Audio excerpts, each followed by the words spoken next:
Pak Kiai, kalau mencium istrinya di saat puasa bagaimana hukumnya Pak Kiai? Ini luas Pak Kiai kalau dibahas. Bagaimana kira-kira itu Pak? Ada kalau saya yang baca di dalam kitab fikih itu, kalau itu puasa wajib hukumnya. Nah kemudian ada lagi yang membatalkan puasa lagi, apa? Jima. Waduh, ini Pak Sartono. Ada orang kok siang-siang kok menggauli istrinya secara disengaja dan mengerti kalau itu haram, maka membatalkan puasa.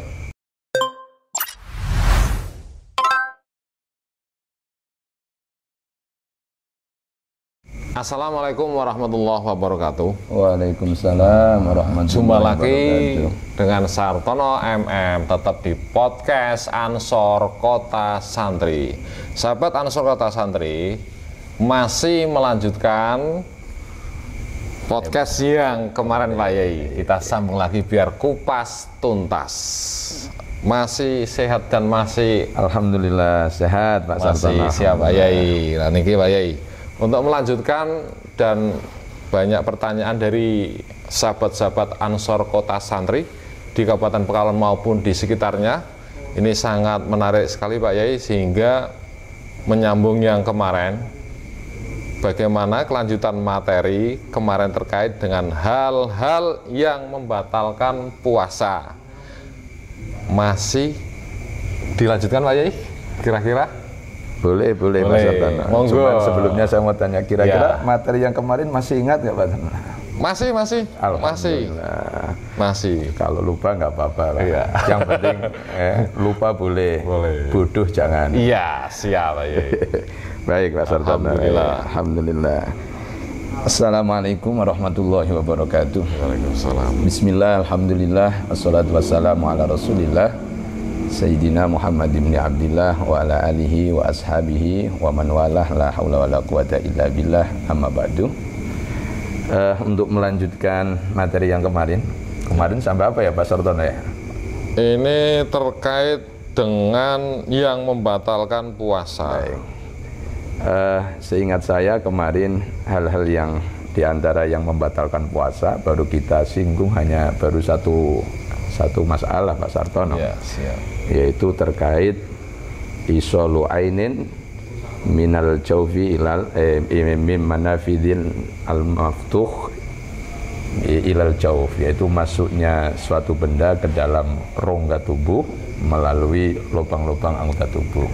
Kemarin seingat saya kita baru membahas tentang bagaimana hukum menelan ludah dan menelan dahak Pak. Dahak, ya. Nah sebenarnya poin ini banyak yang akan kita bicarakan, apalagi terkait dengan isu-isu sekarang. Misalkan kita ambil contoh dalam isu kedokteran. Sekarang ini banyak problem-problem fikih yang terkait dengan kedokteran Pak Sartono. Misalkan kemarin ada orang tanya, Pak Kiai, bagaimana hukumnya vaksin berpuasa, bagaimana hukumnya suntik di waktu puasa. Ini seringkali ditanyakan oleh masyarakat Pak Sartono. Jadi fikih memang banyak kitab-kitab fikih mu'asirah sekarang, kitab-kitab fikih modern itu membahas tentang mas'alatul ibrah.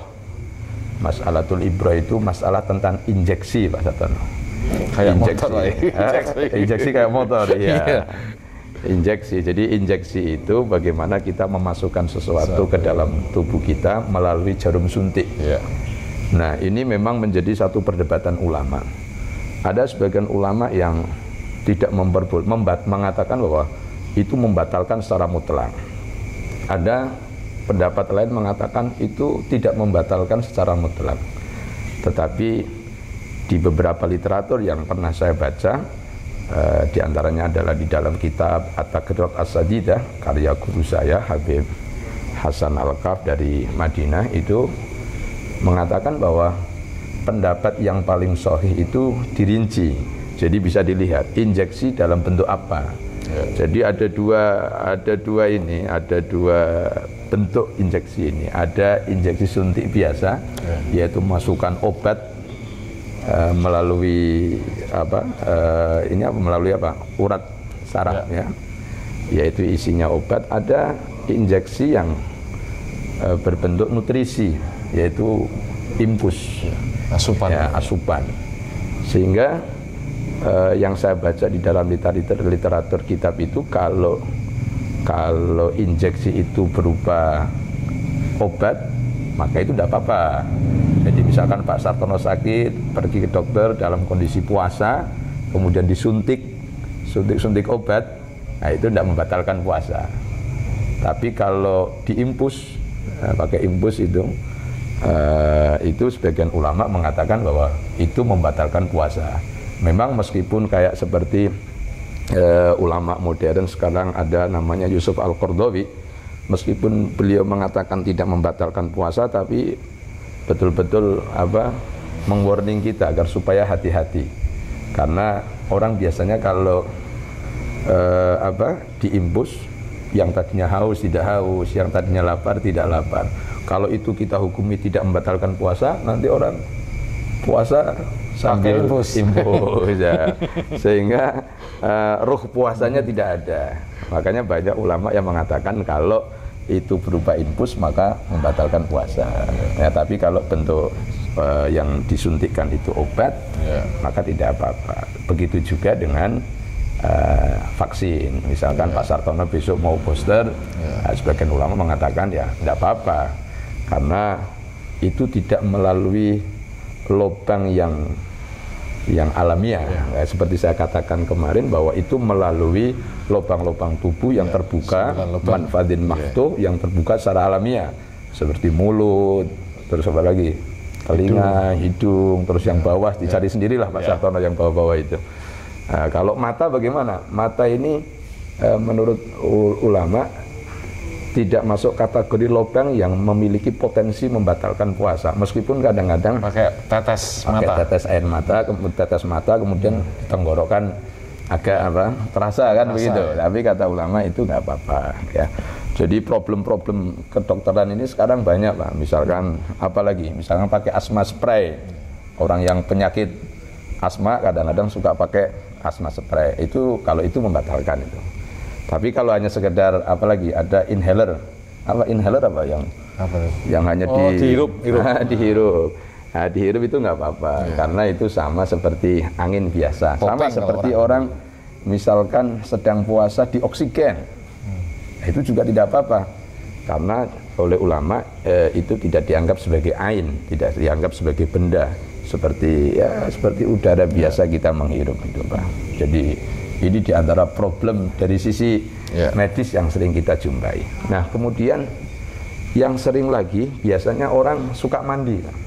Pak Sartono kalau siang-siang suka mandi nggak? Mandi menjelang sore Pak ya? Menjelang sore atau pagi hari atau siang hari.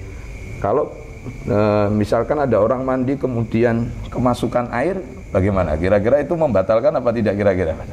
Gimana sahabat Ansor Kota Santri? Gimana? Itu, ini tidak sengaja Pak ya, gimana Pak? Nah itu kalau saya yang baca di dalam kitab-kitab fikih, mandi itu ada dua Pak Sartono. Ada mandi yang kategori masyru'ah, yaitu mandi-mandi yang dianjurkan oleh agama, meliputi mandi sunnah dan mandi wajib. Mandi wajib seperti apa? Mandi gajah. Mandi gajah ya. Mandi gajah. Kalau mandi sunnah seperti Pak Sartono mau berangkat Jumatan, maka disunahkan mandi. Nah, apabila mandi itu kategori sunnah atau wajib atau disebut dengan mandi yang masyru'ah, ketika kita mandi kemudian ternyata tidak sengaja kemasukan air, tidak sengaja, itu tidak membatalkan puasa. Apabila mandinya yang sunnah atau mandi yang wajib.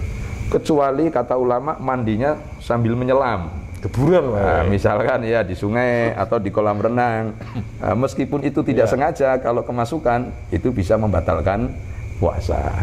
Tetapi ada sebagian ulama yang pernah saya baca, misalkan di kitab Al-Bijairimi itu, kalau memang meskipun mandi itu mandi sambil menyelam, kalau biasanya tidak kemasukan air, maka apabila tidak sengaja maka tidak membatalkan puasa. Tapi kalau sambil nyelam kebiasaannya itu kemasukan air, maka kalau kemasukan meskipun tidak sengaja ya tetap membatalkan puasa.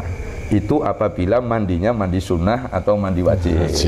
Nah sekarang kalau mandinya bukan sunnah bukan wajib, misalkan Pak Sartono merasa panas, gerah misalkan, nah gerah, pokoknya pingin dingin-dingin ya, atau kotor, badannya kotor, pingin mandi, itu mandinya hukumnya mubah. Nah kalau itu mandinya hukumnya mubah, meskipun itu tidak sengaja, kalau kemasukan air membatalkan puasa. Makanya hati-hati Pak Sartono, misalkan habis bersih-bersih kepingin mandi atau keringatan kepingin mandi, hati-hati jangan sampai kemasukan air. Jadi begitu Pak Sartono. Itu baru masih terkait dengan masuknya sesuatu ke dalam anggota tubuh kita. Ya. Nah kemudian ada lagi yang membatalkan puasa lagi, apa? Jima. Waduh, ini Pak Sartono. Ada orang kok siang-siang kok menggauli istrinya secara disengaja dan mengerti kalau itu haram, maka membatalkan puasa. Kira-kira ada yang tidak sengaja, kecuali menggauli istrinya di siang hari tidak sengaja, itu tidak membatalkan puasa. Atau karena ketidaktahuan, itu juga tidak membatalkan puasa. Tetapi ada kriterianya. Orang tidak tahu itu terbagi menjadi dua Pak Sartono.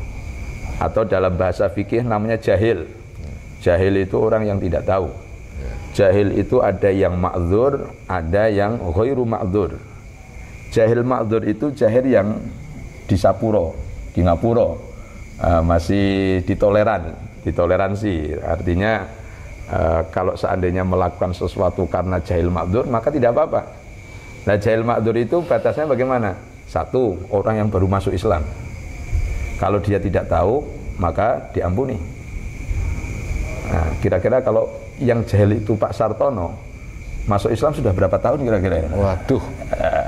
Maka kayak Pak Sartono ini tidak bisa dikategorikan sebagai jahil ma'dzur. Atau jahil ma'dzur itu orang yang hidup di tengah-tengah di satu daerah yang jauh dari ulama. Misalkan Pak Sartono hidup di puncak Gunung Merapi yang di sana tidak ada ustadz, tidak ada kiai, tidak ada guru, tidak ada orang yang mengajari. Kok tidak tahu? Maka itu diampuni. Tapi kalau seperti kita sekarang ini, dari kecil kita Islam, hidup di tengah-tengah lingkungan kiai, banyak ustadz, banyak majelis taklim, banyak pondok pesantren, kok sampai tidak tahu? Berarti sembrono itu namanya. Tidak cari tahu berarti Pak. Tidak mau cari tahu. Tidak ngaji. Tidak ngaji. Itu maka kategorinya bukan jahil ma'dzur tapi jahil ghairu ma'dzur. Termasuk lagi yang membatalkan puasa masih ada lagi Pak Sartono. Di antaranya adalah junun. Junun itu apa? Geblek. Geblek itu apa? Stres. Walau lahdzatan. Meskipun itu hanya sebentar. Sak celeng. Nah, misalkan orang gila itu kan ada yang permanen, ada yang putus-putus. Ibarat kabel itu kadang-kadang nyetrum, kadang-kadang putus nyambung. Ya. Nah kalau ada orang gila kok putus nyambung begitu, meskipun hanya 1 detik saja, sak guyunan, batal puasanya. Nah cuman yang susah itu membedakan ini yang baru itu guyu geblek apa guyu waras. Nah ini yang susah Pak. Guyu konslet. Kalau guyu konslet, meskipun sebentar, nah itu membatalkan puasa. Ya. Ada lagi, apalagi diantaranya adalah ihma. Ihma itu ayan. Ayan itu epilepsi. Epilepsi itu sawan celeng. Seorang mereka sawan celeng sabar. Betul Pak Sartono. Maka orang yang mengidap penyakit serawan celeng itu nggak boleh minum vitamin C. Karena nanti bisa jadi serawannya hilang, tinggal apanya. Guyon sahabat ini bercanda Pak Sartono, bercanda. Jadi orang yang serawan celeng itu bisa membatalkan puasa apabila 1 hari penuh. Apabila 1 hari penuh, misalkan habis sahur menjelang subuh kambuh, tidak sadarkan diri, bangun-bangun maghrib, maka puasanya tidak dianggap. Kecuali dia sadar sebelum maghrib, meskipun sebentar, puasanya sah. Kira-kira Pingin enggak Pak Sartono? Waduh. Habis menjelang subuh kambuh, sebelum maghrib kurang 2 menit sadar puasanya sah. Ya. Pingin apa kira-kira? Enggak, Pak. Enggak pingin. Ini teman-teman sahabat Ansor Kota Santri seringnya tidur habis subuh bangun menjelang maghrib. Itu kalau itu waras itu, Pak. itu normal. Nah, termasuk lagi yang membatalkan puasa itu ada namanya haid. Jadi kalau bagi perempuan misalkan keluar darah haid, maka puasanya batal. Bonus berarti. Ya, jadi misalkan ada seorang perempuan ini puasa maghrib kurang 2 menit tiba-tiba keluar darah, ceret, batal puasanya. Nangis nggak kira-kira? Iya. Dan dia tidak apa-apa, tetap sudah dapat pahala ya. Tapi tetap nyaur Pak, ngontul. Iya, tetap. Kalau itu tetap Pak Sartono. Iya. Nyaurnya tidak 2 menit, tapi ya tetap 1 hari penuh Pak Sartono, gitu. Kembali ke 0 sahabat Ansor. Kembali ke 0. Nah, kemudian ada lagi yang membatalkan puasa itu adalah menyengaja kita memuntahkan. Kalau muntah dengan sendirinya tidak apa-apa. Tapi kalau kalau kita sengaja kita keluarkan dari perut kita, maka itu juga bisa membatalkan puasa. Dan yang terakhir di antara yang membatalkan puasa itu adalah al-istimna. Istimna itu apa? Istimna itu mengeluarkan sperma. Waduh.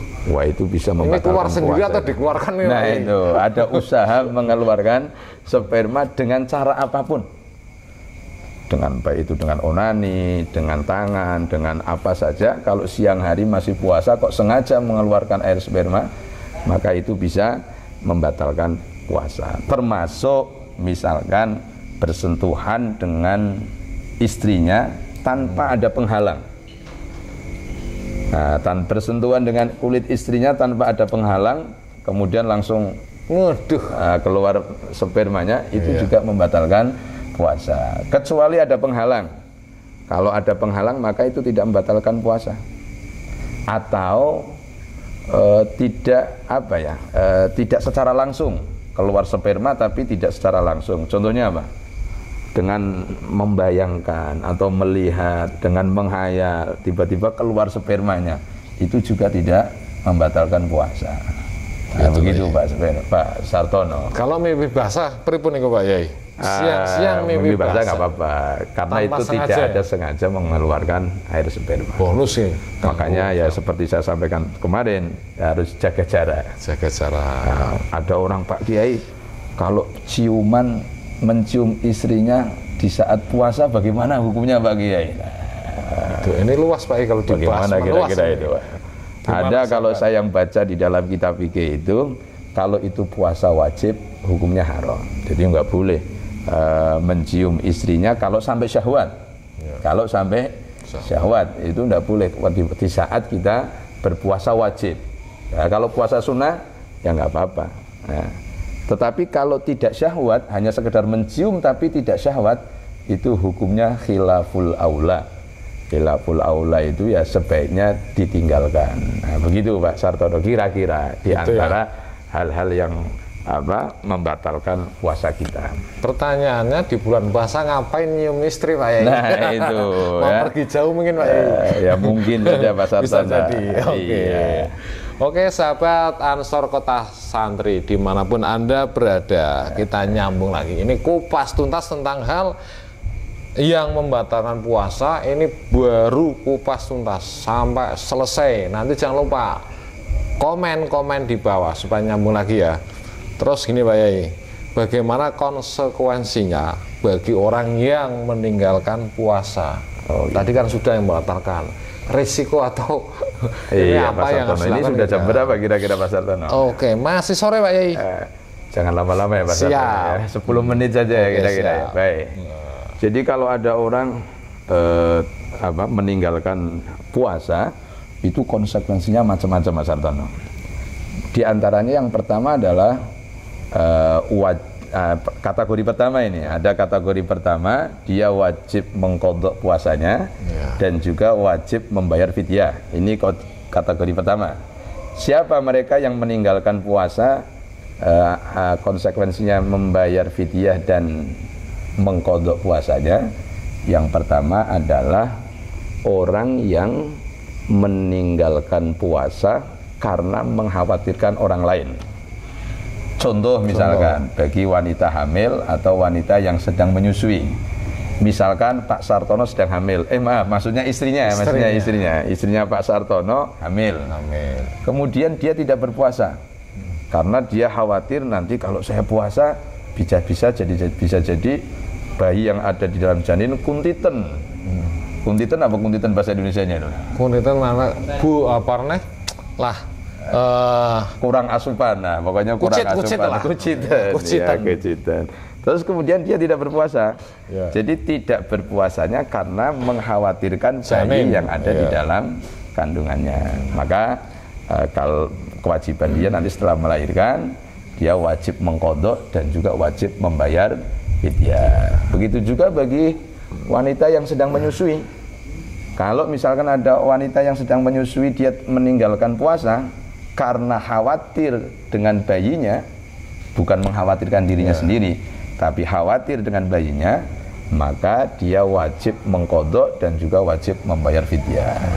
Kecuali kalau dia itu mengkhawatirkan dirinya sendiri.